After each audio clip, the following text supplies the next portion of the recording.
Coucou tout le monde, c'est Vaitiar et j'espère que vous allez bien. On est samedi, hein. On est samedi, c'est une très bonne question. Je suis à l'ouest comme d'habitude. Euh, il me semble qu'on est le 22 ou le 23, hein. En tout cas, on est samedi et on est aujourd'hui où je vais mettre la guidance. Point. Alors si je reviens vers vous, c'est parce que j'ai eu comme une espèce de flash et je me suis dit, mais mince, j'ai une temporalité et je vais vous l'amener. J'ai fait une guidance, c'est la dernière guidance que j'ai faite. Je vous parlais d'un enfant dont on allait prendre conscience quelque part. Et je vous parlais aussi alors d'une graine, d'un enfant qu'on allait prendre conscience et d'un accouchement. Je vous mettrai soit là, soit là, soit là, soit là, je ne sais pas encore. J'ai pas choisi mon endroit. La guidance pour aller l'écouter. Et aujourd'hui, on m'a remis, ça remonte, hein, on m'a remis une guidance entre guillemets, si, une guidance que j'ai faite qui date d'avril 2023. C'était le moment où j'avais décidé de prendre mon fou et c'était le premier soir où j'étais arrivée à Gordes et j'avais fait un direct. Et quand j'ai réécouté ce direct, je me dis mais mince, faut pas dire merde, mais je l'ai dit quand même. Mince, et ben c'était ça. Alors qu'est-ce que c'était à l'époque? Je vous disais que j'avais avec cette éclipse, il y avait une éclipse. J'ai pris des notes parce que hein, vous me connaissez, ça part dans tous les sens avec moi régulièrement. Je vous disais que le 20 avril, c'était aux alentours d'avril que j'avais fait cette guidance. Je vous parlais des énergies de la Lune et j'avais ce sentiment en mars d'être dans Neptune et là d'arriver sur une nouvelle énergie que je vous explique. Et cette nouvelle énergie correspond à une lune en bélier, je regarde, et c'est en fait une éclipse solaire annulaire. C'est ça, annulaire, attendez. Ouais, c'est ça, annulaire. Ouais, yes. Bref. Et j'étais en train de vous dire que j'avais vraiment ce sentiment, c'était comme si j'avais une graine, ce sentiment d'avoir une graine qui était déposée en moi et on ne le savait pas. On ne prenait pas, on n'avait pas pris conscience qu'il y avait quelque chose qui était en train de pousser à l'intérieur de nous. Et ça, c'est ressorti sur la guidance d'hier avec cette impression cette fois-ci qu'effectivement cette graine prenait de la place. On avait ce sentiment, il y avait quelque chose qui devait pousser, qui devait sortir, cet enfant intérieur qui demandait qu'à surgir. Là, on prenait conscience qu'il y avait une graine en nous. Et pour viser ensuite, je vous parlais d'un accouchement. Ok. Et puis je me suis dit, c'est space. On me fait revenir sur cette guidance. Pourquoi on me fait revenir sur cette éclipse? Et donc je me suis interrogée. C'est pas venu de là-haut, par contre, non. J'ai simplement pianoté. Et là, je dis, mais mince, mais oui. Le 14 octobre, il y a à nouveau une éclipse solaire. Même mode, même schéma, annulaire, en bélier, balance. Et en ce moment, je vous parle aussi de préparation de tous les dossiers et en balance, on remet à l'équilibre les choses. Que ça soit au niveau des couples, que ça soit au niveau des projets, que ça soit à tout niveau, cette impression féminin et masculin de remettre à niveau. D'accord? Donc depuis cette éclipse d'avril jusqu'à la prochaine qui est 14 octobre 2023, on a bossé plus sur ce côté féminin, sur des choses à lâcher. Là, on commence vraiment à bouillir quelque part, il faut que ça sorte. Ça va sortir lors de cette balance pour rééquilibrer les choses. Et on va être sur une nouvelle énergie qui va être travaillée 6 mois de plus. Euh, ouais, c'est ça, 14 octobre jusqu'à 6 mois de plus. Ça nous amène à peu près, je regarde les chiens, le chien qui passe et le petit qui descend. Ça va bouger, ça va changer d'énergie, vous voyez.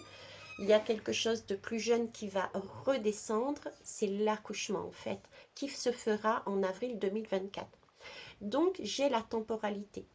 Je récapitule, 20 avril 2023, il y a quelque chose en nous qui est posé, il y a une graine qui est mise, on s'en aperçoit pas forcément, on fait les choses mais pas de façon éclairée.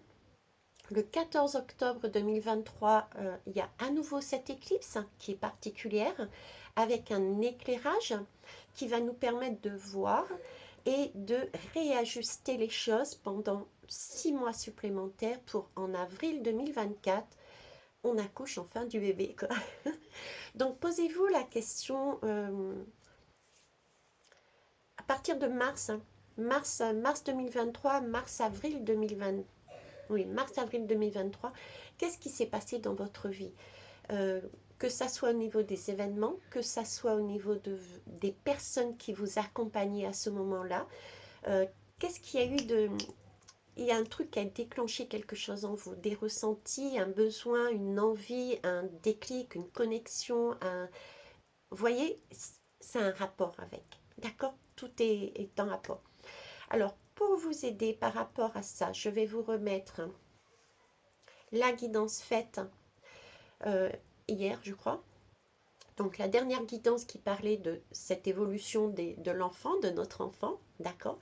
Je vous mettrai, je ne sais pas si c'est le bon ordre, mais bon, je vous mettrai quand même la guidance faite sur Gord, donc en avril 2023. Et dessous, des deux côtés, je vous mettrai que je suis allée chercher aussi 2 astrologues qui présentent les choses différemment. Donc, pour satisfaire les goûts de tout le monde, hein, parce qu'ils ont des termes et des façons d'expliquer qui sont différentes, je mettrai les 2 astrologues qui expliquent l'événement d'avril 2023, de la première éclipse, jusqu'à au moins celle de celle d'octobre. Ok? Comme ça, vous vous ferez un aperçu qu'effectivement, c'est bien ce schéma sur lequel on est. Avril 2023, on a un bébé et on ne sait pas. On se fait un peu un style déni de grossesse, vous voyez. Et puis là, on commence en octobre à s'apercevoir que cet enfant, il est là, on le voit. Et il va falloir gérer maintenant. Il va falloir remettre des choses en équilibre pour qu'il puisse arriver à terme dans de bonnes conditions. Et ces bonnes conditions, ça sera en avril 2024. Si je peux résumer, ça va être comme ça. Ok, je vais vous faire 3 lames, c'est tout. Allez, c'est parti. Vous avez vu, hein, je suis raisonnable. Hein. Mais c'est les 3 lunes. Hein. Les 3 lunes, oui, les 3 éclipses. Hein. Je vais prendre l'oracle des synchronicités. Pour ça, je vais chausser mes lunettes, forcément. Allez, attendez, je me suis mise à terre. Parce qu'il s'agit bien de mettre... c'est aussi une question de terre, c'est-à-dire enlever quelque chose qui ne nous correspondait plus, c'est ancien, c'est du karmique, etc. Je ne vais pas revenir tout ça dessus pour s'élever, mais il faut aussi le mettre en terre, notre projet. D'accord? Ce bébé, on y a pensé inconsciemment, on l'a élevé, on va s'en occuper, mais c'est vraiment l'objectif pour le mettre en terre. Allez, je vais quand même les remélanger. Il faut brasser, il faut... Ouais, ce sentiment-là de devoir mélanger, de devoir brasser, de devoir refaire les choses sous une nouvelle lumière, parce qu'on s'aperçoit qu'il est là, et donc il va falloir réajuster les choses. Okay. Vous ne me faites pas tout le paquet, s'il vous plaît. Merci. Hop, et je mets mes lunettes. Je vois l'image, mais pas ce qui est écrit. Alors déjà, l'image, vous voyez, c'est des traces de pas. C'est comme une traversée des déserts, vous voyez, on avance sur cette traversée, on fait son propre chemin. Il y a peut-être des choses encore qui ne sont pas...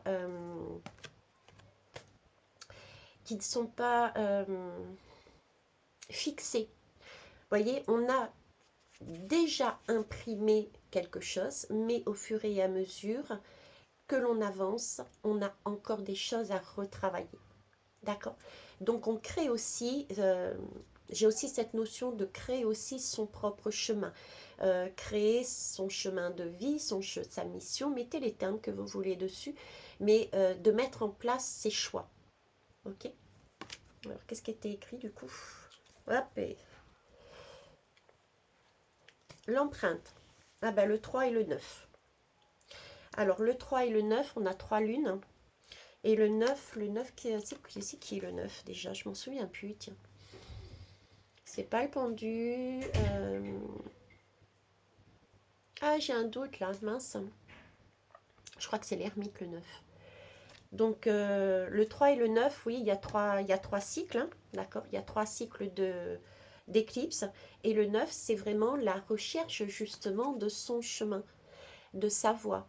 Et ça, autant au niveau personnel que de groupe, hein, parce que les deux sont liés. J'essaye de faire le rapport, même si je ne fais pas d'actualité, j'essaye de vous montrer quand même que ce sont des énergies que l'on travaille à titre individuel, mais c'est aussi un travail que l'on fait pour la société. Donc ça peut être pays à pays, âme à âme, voilà.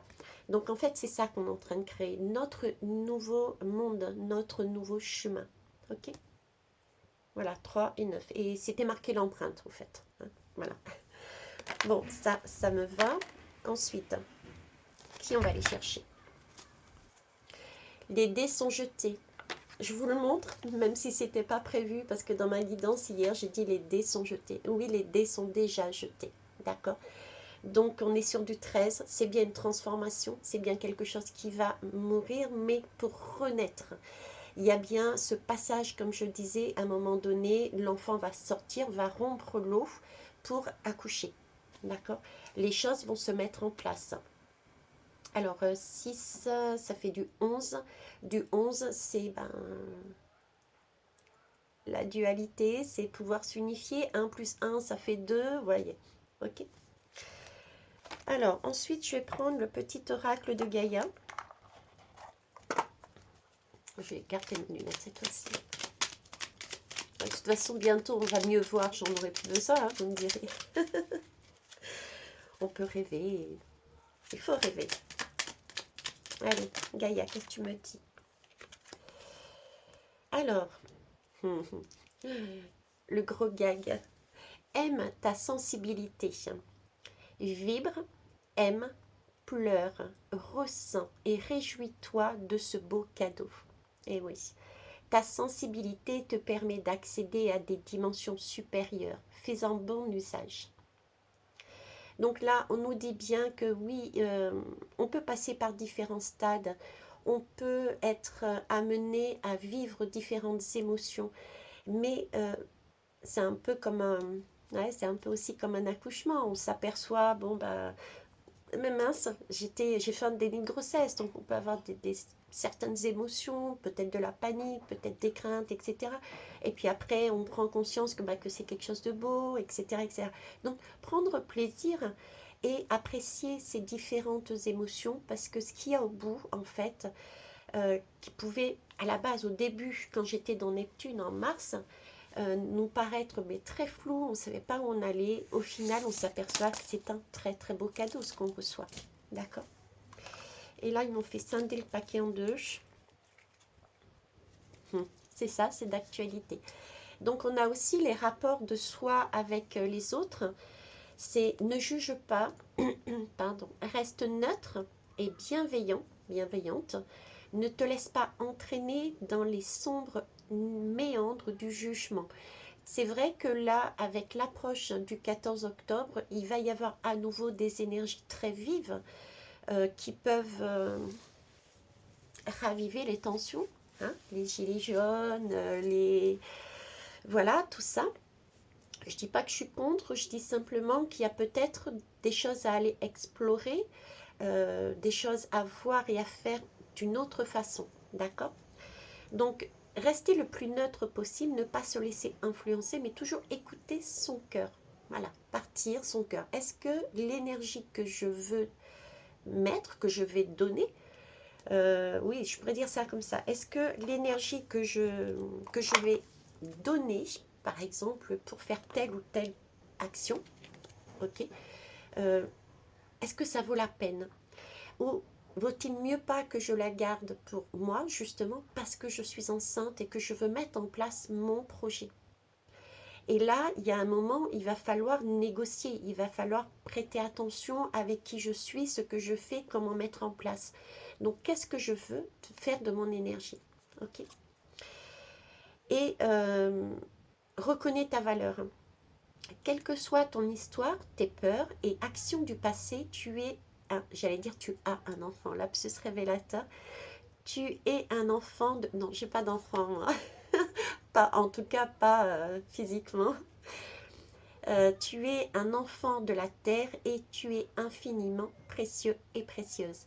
Donc oui, comme d'habitude, hein, on est unique et on est précieux et précieuse avec ses qualités et ses défauts qui, en somme toute, n'en sont pas. Mais c'est vrai que c'est facile à dire, mais à l'accepter même moi-même, c'est pas toujours évident. Donc, mea culpa. J'ai mes faiblesses moi aussi. Ok. Et puis elle est tombée pour terminer sur utilise tes ressources intelligemment. Je vous en parlais juste avant, justement. Tes ressources et celles de la terre sont limitées. À chaque fois que tu vas puiser en elles, pose-toi la question de la pertinence de leur utilisation. Voilà. Ok. Donc ça a été dit juste avant, synchronicité. Vous voyez. Et on finit par...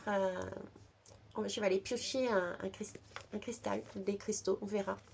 Ok.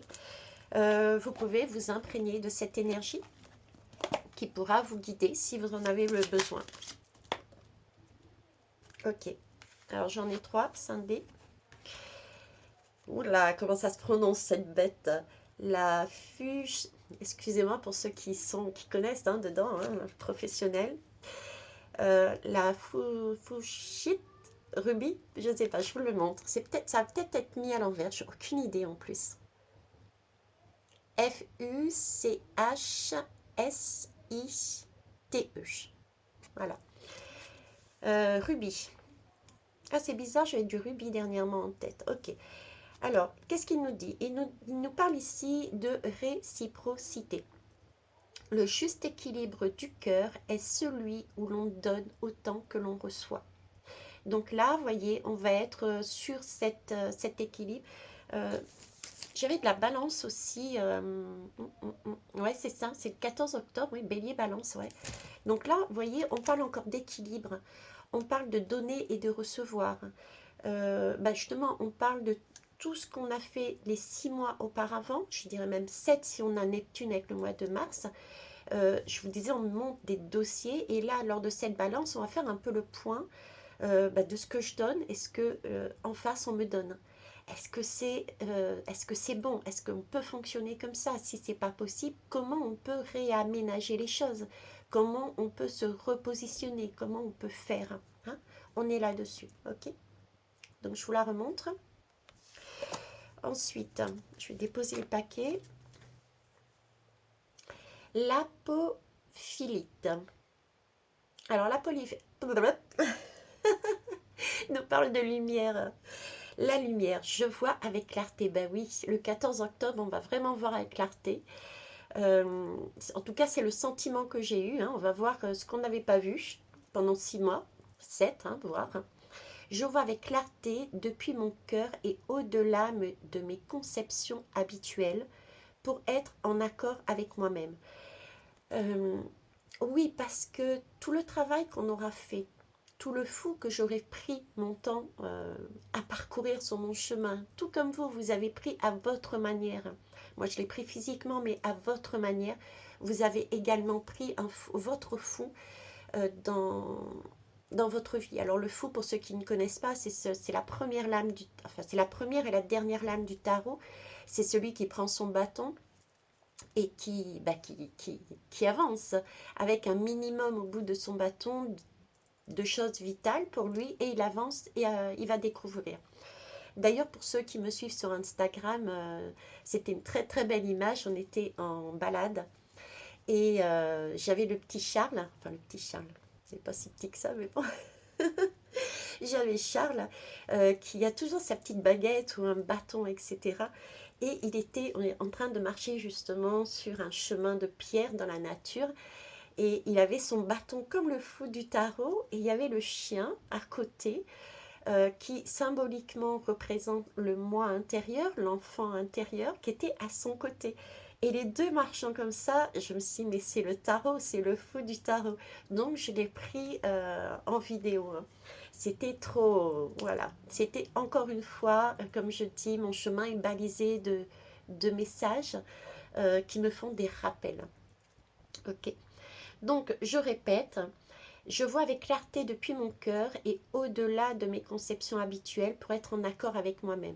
Et ben, grâce à ce chemin, quand on va arriver quand on va arriver sur cette balance, on aura eu un vécu, on aura eu des expériences, on aura eu ben, des illuminations, des flashs, et on pourra voir au-delà de ce qu'on voyait avant. Avant, on était dans Neptune, on était dans le noir, tandis que là, on a grandi.